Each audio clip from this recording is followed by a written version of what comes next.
Lower Columbia Action Program, CAP, is celebrating 60 years of service. We're going back to the 60s. We'd all love to change the world. Tell me that it's evolution. The world was a different place in 1964 as our country was embroiled in the Vietnam War. Martin Luther King was assassinated. The Beatles took America by storm. LBJ signed the Economic Opportunity Act, and Lower Columbia CAP was founded. Lower Columbia Community Action Program, CAP, was created as part of President Johnson's War on Poverty. And this administration today, here and now, declares unconditional war on poverty in America.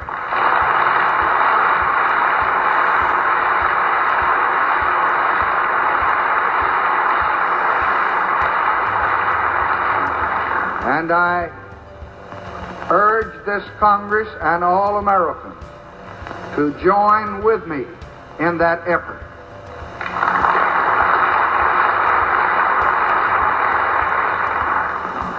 It will not be a short or easy struggle. No single weapon or strategy will suffice. But we shall not rest until that war is won.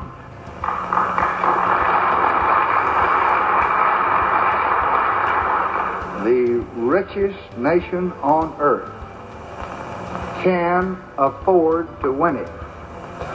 We cannot afford to lose it.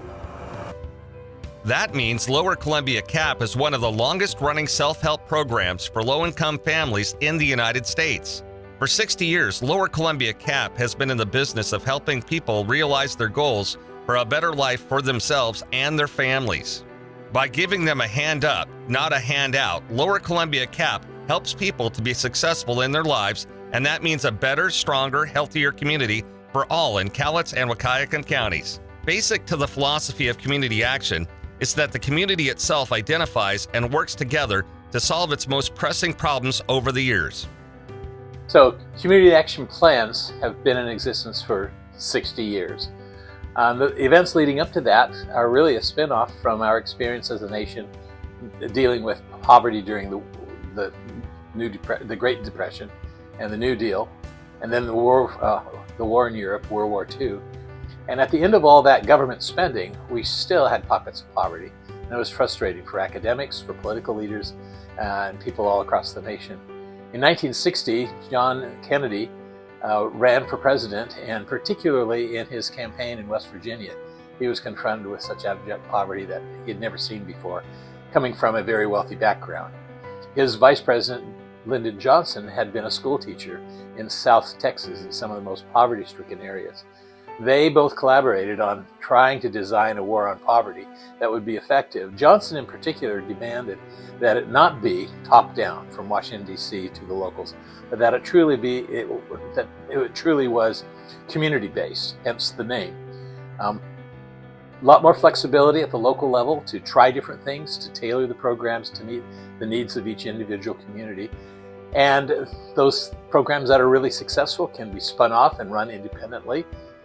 And those that just simply don't work out, don't pencil out, they can be dropped. Government bureaucracies don't have that kind of flexibility.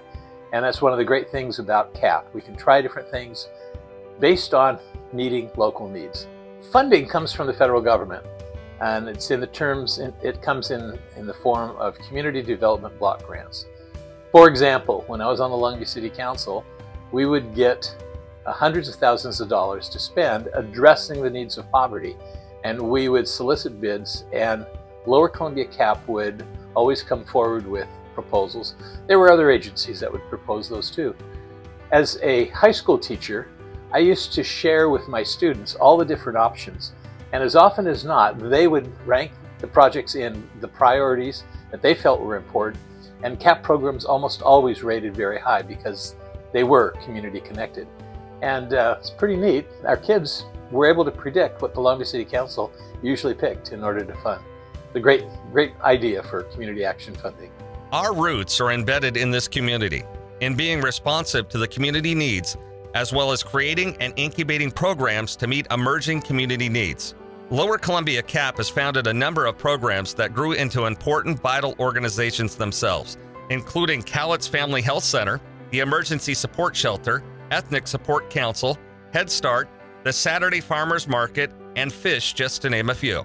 CAP initiated and incubated these programs before spinning them off into the standalone organizations they are today. CAP would not be successful without the overwhelming support of community members who volunteered their valuable time and talents. So CAP is part of a movement. Exciting times back when the community action started in the 60s. There was, the civil rights movement and the anti-war movement with Vietnam, and just a lot of social change and opportunity and optimism in this country. And I think it's CAPs, as they started, were one of the few opportunities back then for low-income individuals to actually participate in making their own lives and their communities better. And I think that tradition has carried forward to today. So I originally started out with Community Actions in Portland, working for one, and then I became a low-income consumer member on their board for a while. And when I moved here in 1982, I sought out the community action because I so love what they do, and got on the board, and I've been on the board off and on since 1982. Community action here locally has a rich history of starting services to benefit low-income people, Head Start being one, Community House being another example, and working with the communities, meeting the various needs. Now, CAP is doing a lot in the housing arena, which is sorely needed right now in our community. So, as soon as one project kind of has gotten up and running from CAP and they've spun it off, there's been another need that they've tackled.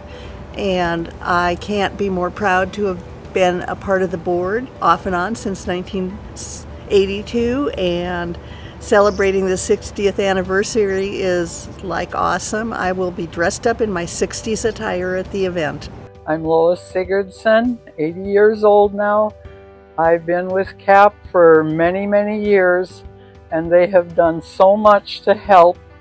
When my husband was alive, they replaced the windows in our mobile home. They put topping on it, and just different things they've done through the years.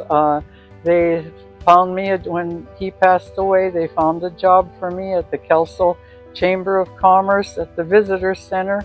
Worked there for 21 and a half years. And it's been a few years ago, the heater in my mobile home quit working, and they replaced that for me. And they have just done so much, and I just appreciate them so much. I'm with Meals on Wheels, and Tammy and Denise are both just so nice. And I just can't thank them enough for all they've done. And happy anniversary. Hi, I'm Raquel. I'm originally from Wyoming. Out in Wyoming, there's no resources out here that they can offer. I heard about Washington State and the resources that they had out here through CAP, and I came out here on faith. I had no job history. I didn't have any background. When I got to CAP, they took me here to the computer lab, and I learned about, there's an app called GCF Global, and I learned about Microsoft Word, and was able to build a resume, and I went out there and I started working at different work sites and meeting new people, and I eventually ended up at a place where I loved called Hope Village, and now I'm working there full time, and I'm so thankful what CAP has done for me. Hi there, my name is Russ Neely. I'm a volunteer at CAP. I've been here for 19 years. Over 18 of that's been delivering meals. Part of that time I work in the warehouse also. I deliver meals twice a week, get out and see folks, get them meals to them. It's always good to see people smile when I come to the door. They get to talk with me. Maybe I'm the only person they see during the week. It's just been very satisfying to me, and during that time I've worked with fabulous people. It's just all good, so I'm glad I'm doing it. I guess I've just been a helper all my life. I've been doing volunteer work forever. That's what I love doing, so that's who I am. When we think of poverty, we commonly think of it being a lack of funds. But after working in the social service arena for most of my adult life, I have found that there is a more dangerous kind of poverty. It is that poverty of spirit, that poverty of hope, and the poverty of dreams. These are critical barriers many of our clients face when they come to us with their dreams trampled beneath the everyday needs of survival. Through our wide array of services, we provide a critical safety net and create opportunities for individuals and families to get back in touch with their hopes, their dreams, and begin to believe in the possibilities that lead them down the road to self-sufficiency. Community action changes people's lives, embodies the spirit of hope, improves communities, and makes America a better place to live. We care about the entire community, and we're dedicated to helping people help themselves and each other. Lower Columbia CAP, celebrating 60 years of service and building healthy communities one family at a time.